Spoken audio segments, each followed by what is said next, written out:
અમારા ગામના ખેડૂત છે વિનાભાઈ ભરવાડ, જેઓનો કપાસ બેહી ગયેલો હતો. એને આ ક્રિપ્કો કંપનીનું માઇકો રાજા વાપરેલું છે. તો આપણે એના મોઢે સાંભળીએ કેવું રિઝલ્ટ મળ્યું.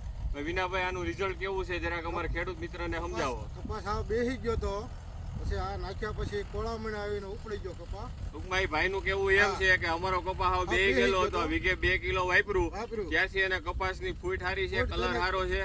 અને આમાં તમે દવાના રાઉન્ડ કેટલા મારેલા છે? કોઈ નહીં. દવાનો હજી એક પણ રાઉન્ડ નથી મારેલો. તમે જોઈ શકો છો કપાસની ગ્રીનરી કેટલી છે. તો ખેડૂત મિત્રો, ખાસ કરીને આપણે ગવર્મેન્ટની કંપની જે છે, સરકારની કંપની છે ક્રિપ્કો કંપનીના જ આપણે માઇકો રાજા આવે છે. તો એ કંપનીનું ક્યારેક એકવાર અખતરા પેટે ખાલી એક પેકેટ વાપરી જુઓ. 1 વીઘામાં 2 કિલો લેખે વાપરવાનું છે અને તમે પણ આવું રિઝલ્ટ જોઈ શકો છો. આ અમારા ગોખરવાડા ગામનો વાડીનો કપાસ છે અને આજે તારીખ છે 16/7/2025. ખાસ યાદ રાખજો, 16/7/2025. ક્રિપ્કો કંપનીનું માઇકો રાજા કપાસ તમે જોઈ શકો છો. કુણપ કેવી છે, ફૂટ કેવી છે. હજી એક પણ દવાનો રાઉન્ડ નથી કરેલો.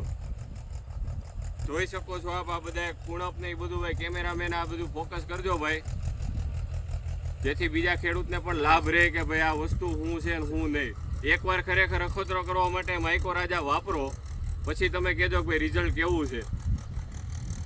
અસ્તુ. જય હિન્દ, જય ભારત.